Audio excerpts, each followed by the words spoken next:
أبو مدين شعيب بن الحسن الأنصاري أندلسي. الأندلسي.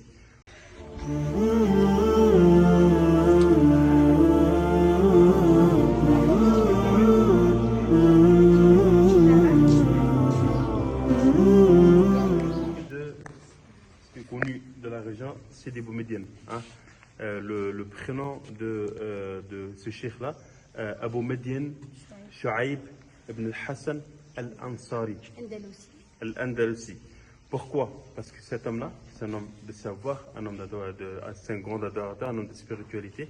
Il est né en 1115 à Séville, en Espagne. D'accord?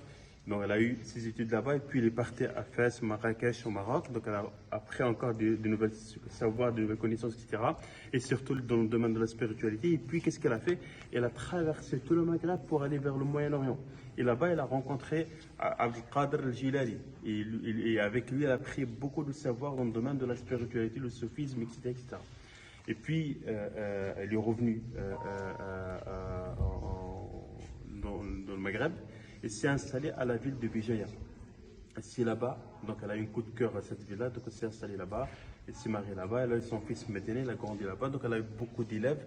Les historiens disent qu'elle a eu presque 1000 élèves, sont tous devenus des savants. Donc elle est devenue un homme influent. Et à un moment donné, qu'est-ce qu'elle a fait sur Abu Medien Shuaib ibn al-Hassan al-Ansari? Qu'est-ce qu'elle a fait? C'est des Bouméniques connus dans cette région-là. Elle est partie pour faire le Hajj avec ses élèves, avec beaucoup de Maghrébins. Et là-bas, qu'est-ce qu'elle a fait? Dans le chemin de retour, elle a intégré l'armée de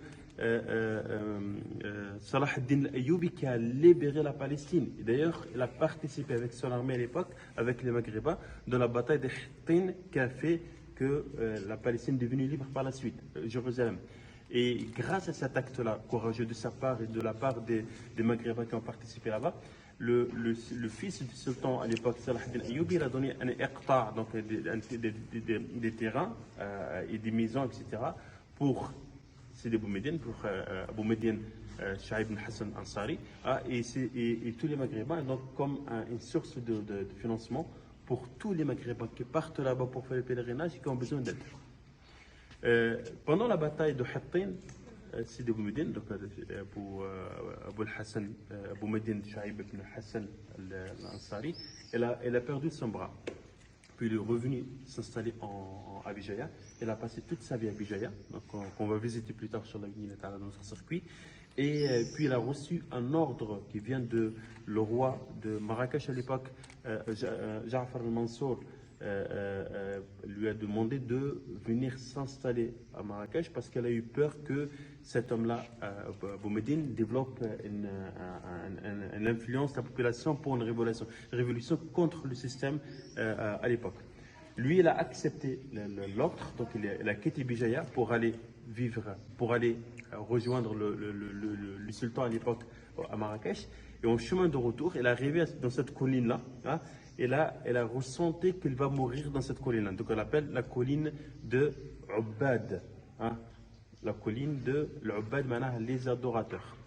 Alors, cet endroit-là, il a eu beaucoup de passages, et des passages des gens très importants. Et vous connaissez par exemple le grand sociologue, le fondateur de la sociologie d'aujourd'hui, Ibn Khaldoun. Donc dans les universités européennes, on ne parle pas d'Ibn Khaldoun comme fondateur, on parle comme un écrivain point barre. Mais par contre, c'est lui le vrai fondateur, comment il s'appelle, Mohamed Ibn Khaldoun. Elle a fait ses études dans cette colline, dans une école, parce que ce complexe, il y a une mosquée, il y a un Dar Sultan, il y a une école. Donc elle a fait ces études-là. Il y a eu beaucoup de savants qui ont passé par des historiens, des savants de jurisprudence malikite, des savants dans le domaine, dans l'histoire, qui ont vraiment marqué l'histoire intellectuelle de la Oumma et sont passés par cette région-là. Alors, malheureusement, il y a eu des mauvaises habitudes qui ont été développées avec le temps.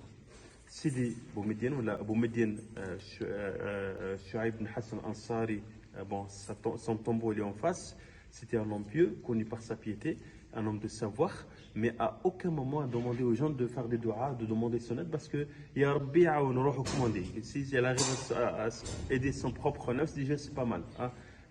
dans les traditions d'aller demander son aide, aide-moi pour faire ci, pour faire ça, etc. Ça rentre dans le shirk, ça rentre pas dans le... Donc c'est pour ça il faut éviter. On fait des doigts pour lui. On ne demande pas son aide. On va visiter son tombeau, sa tombe après. C'est pas pour demander son aide, mais pour faire des doigts pour cet homme pieux. Tout à l'heure, on a parlé de s'investir dans la beauté intérieure quand on a visité la grotte. En fait, la spiritualité, Jamara, elle ne donne pas importance à l'apparence. Elle vise directement le cœur. Comme il a dit le prophète sallallahu dans un hadith, Inna Allah la yanzuru ila suwarikum wa la ila ajsamikum walakin yanzuru ila qulubikum wa ila a'malikum. Allah ne regarde pas ni vos images, ni vos corps, mais il regarde quoi? Vos cœurs, ça c'est un, et vos actes. Les deux sont inséparables. On ne peut pas dire, voilà, j'ai un bon cœur. Hein, et les actes sont à l'ouest complètement. Non, il faut le cœur rempli de foi et aussi les actes qui vont dans le même sens. Donc on a parlé d'une manière, un résumé rapide de cet homme-là qui a écrit pas mal de livres, qui a enseigné pas mal des choses correctes. Hein. Après, ceux qui sont venus peut-être par la suite, peut-être n'ont pas respecté forcément ses recommandations, ses conseils.